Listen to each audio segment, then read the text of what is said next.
سلام بچه‌ها، به یکی دیگه از ویدیوهای من خوش اومدین. من نیکی هستم و امروز قراره راجع به این حرف بزنیم که من چجوری همه چیزی که میخواستم و به دست آوردم، اونم از طریق قانون جذب یا منیفستیشن که احتمالا همتون راجع به شنیدین و چیز خیلی به نظر من از کرونا به بعد یه چیز خیلی ترند شده ایه، ولی من خب خیلی از قبل کرونا راجع به این موضوع میدونستم. این ویدیو قراره کلن صحبت کردن باشه و من قراره فقط همینجا بشینم و راجع به منیفستیشن باهاتون حرف بزنم. و دوربین من داره خاموش میشه، زدم به شارژ، ولی قطعا قراره اوورهیت بکنه و هی باید استاپ بزنم ویدیو رو. شروع میکنیم از اینکه اصلا منیفستیشن یا قانون جذب چیه. من اولین کتابی که خوندم راجع به قانون جذب و با جذب آشنا شدم کتاب راز از راندا برن بود، فکر کنم اسمش راندا برنه، و وقتی سوم دبیرستان بودم اونو خوندم، یعنی میشه 16 17 سالم بود. و توی این کتاب خیلی تاکید میکرد که بخوا، باور کن و به دست بیار. یعنی ببین نزدیک 10 سال که نه، نزدیک 9 8 7 سالی میشه که من این کتابو نخوندم، ولی این جملهش تو ذهن من حک شده: بخوا، باور کن و به دست بیار. و من اینطوری بودم که یعنی چی بخوا باور کن به دست بیار؟ خیلی ساده است، اصلا امکان نداره. امکان داره، اتفاقا دقیقا همینم هست. ولی مثلا توی کتاب حتی یه سری متدها هم گفته بود، یعنی فکر کنم یه دونه البته متد گفته بود، اینم این بودش که نامه به فرشته ها بنویسید. حالا منظورش خدا، یونیورس، هر چیزی که اعتقاد دارید بود. نامه رو به این صورتی بنویسید که خواستتون رو به دست آوردین. بعد آخر نامه 3 بار تشکر کنید و عین یه نامه به یک کسی که نامه می‌نویسید پایینش اسمتون رو می‌نویسید، تاریخ می‌نویسید، امضا می‌کنید، دقیقاً همونجوری. و آره به دست میارید. ولی توی کتاب کاملا توضیح نداده بود که چجوری.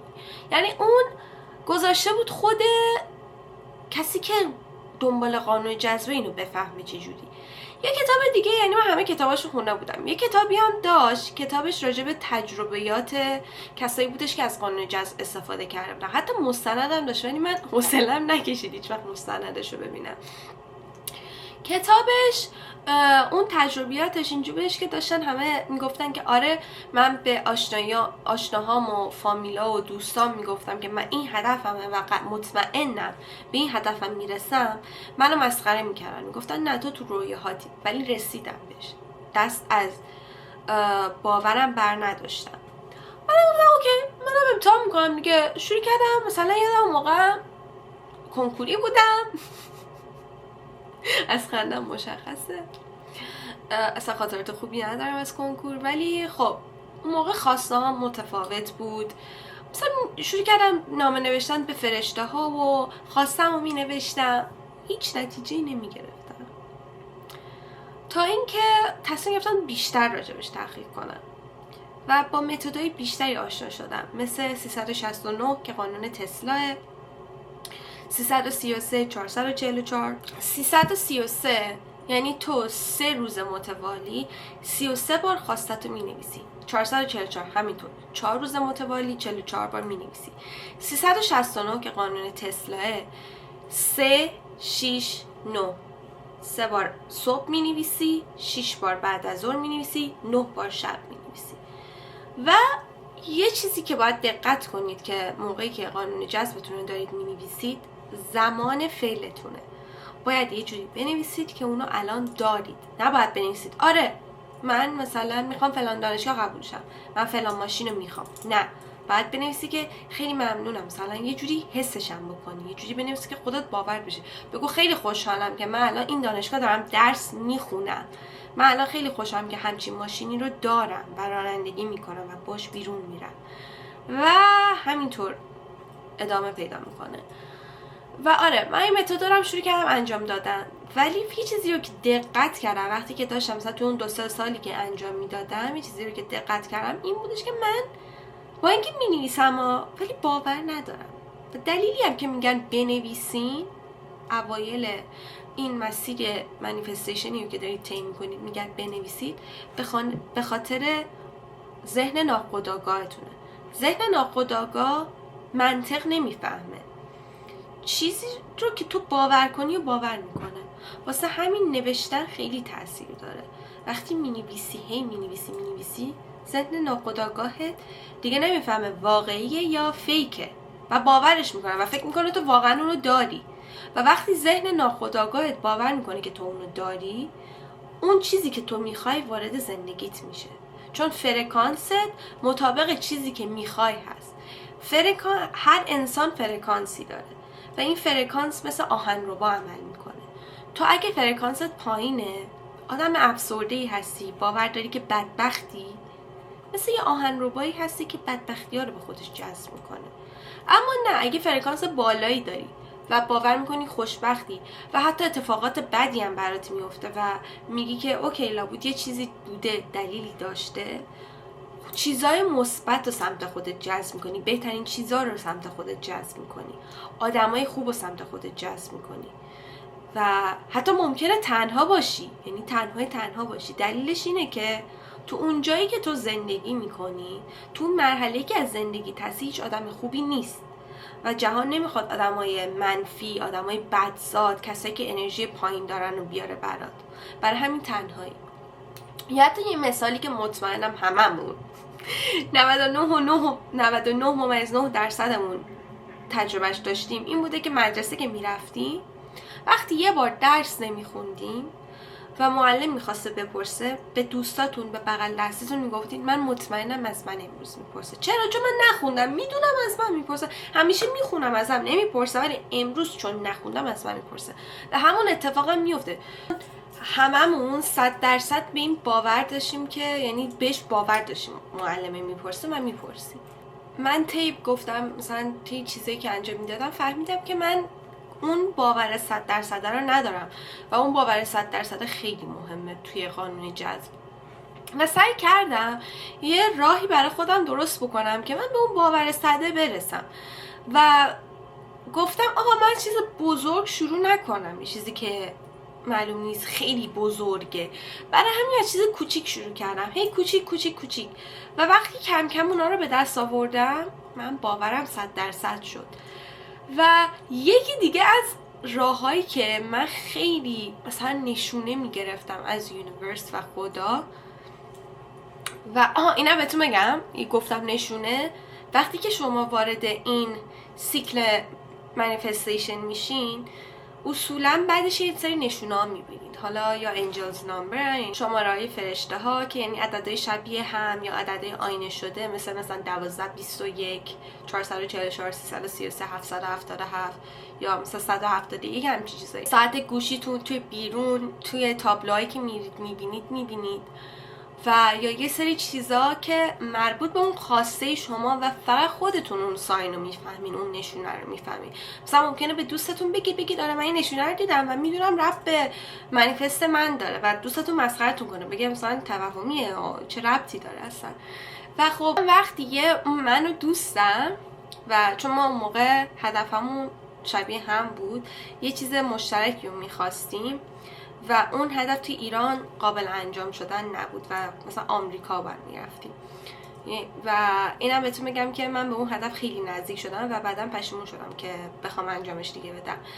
ولی خب ما 2 تا آدم بودیم، یه هدف مشترک داشتیم، 2 تا انرژی با هم ترکیب میشد و این قانون جذب سریعتر پیش میرفت. ما یه روشی از خودمون در آوردیم، گفتیم که داستان بنویسیم، داستان سرایی بکنیم، چیزی که میخوایم و به صورت داستان بنویسیم. من از زبون خودم و زبون اون چیزی که مثلا حالا فرد یا یه چیزی که به هدفمون ربط داشت مینویسم، تو هم بنویس و مثلا با هم دیگه چت میکردیم، مینوشتیم و میخوندیمش و این مثلا عادتمون تبدیل شده بود و مثلا انقدر نشونه ها میدیدیم.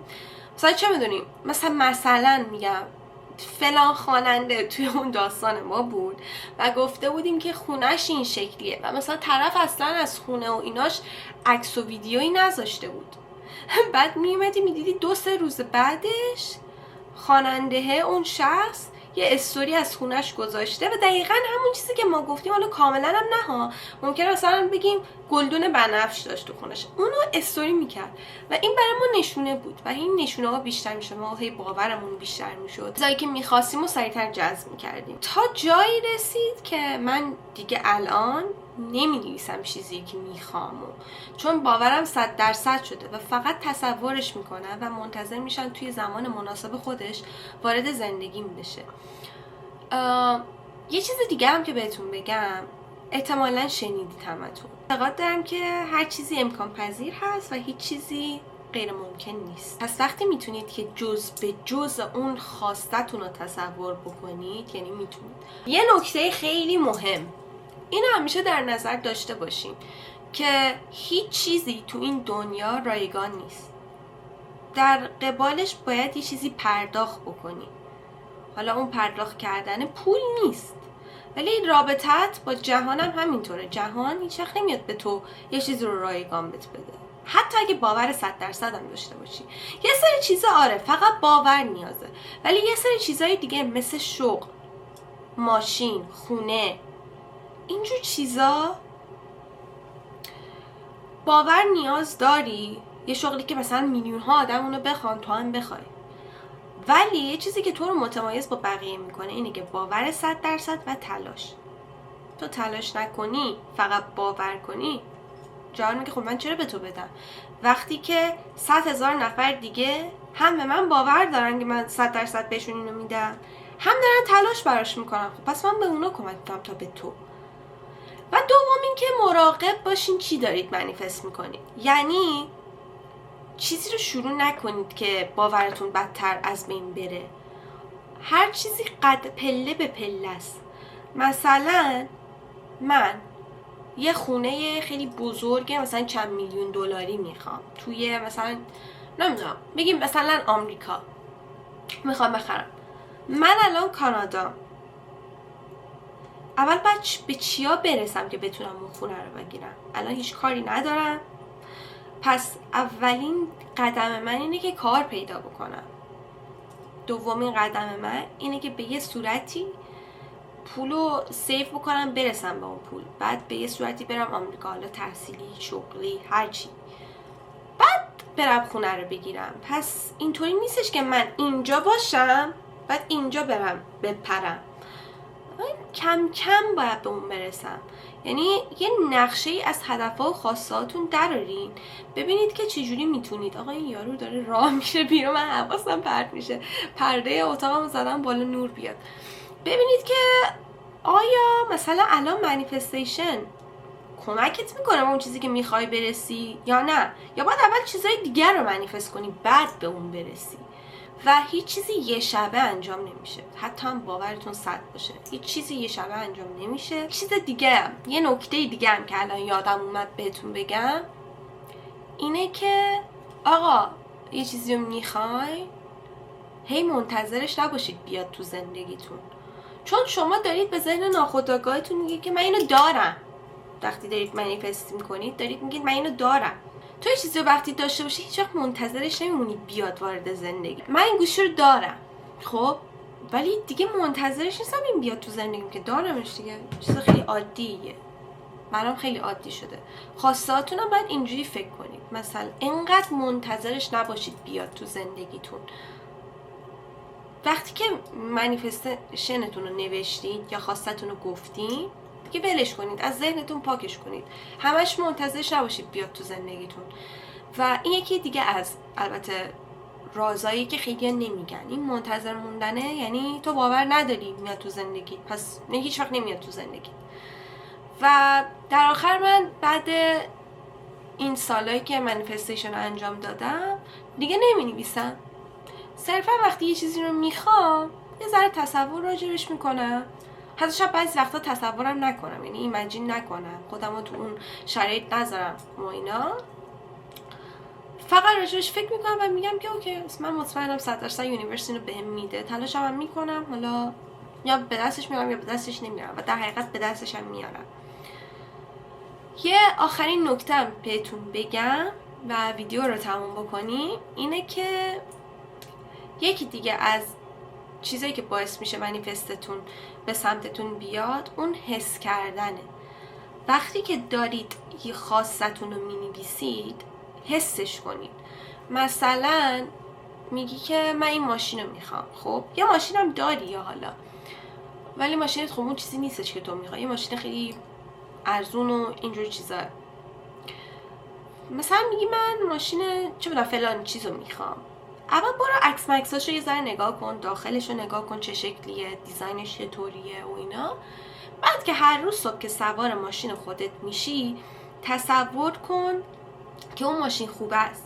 و یا وقتی که داری مینویسی خواستتو، یه لحظه چشاتو ببند، حس کن که اون حسی که تو قرار روز اول بشینی تو اون ماشین رانندگی بکنی چه حسی بهت میده. خوشحالی؟ بوی چرم ماشین جدید چه بویی میده و چیکار میکنی، کجا میری، اینا رو اول تصور کن و 100% حسش کن. و وقتی حسش کنی و بنویسی این خیلی کمک میکنه که به خواستت برسی. حالا من دیگه فکر نکنم چیز دیگه مونده باشه که بخوام بهتون بگم. اگه سوالی داشتین حتما کامنت بذارین، ازم بپرسین و احتمالا اگه سوالاتتون زیاد باشه پارت 2 این ویدیو رو درست میکنم و راجبش حرف میزنیم. امیدوارم که خوشتون اومده باشه و این ویدیو کمک کننده باشه و روز خیلی خوبی رو داشته باشین. فعلا نه یادتون نره سابسکرایب کنید و لایک کنید ویدیومو. فعلا خداحافظ.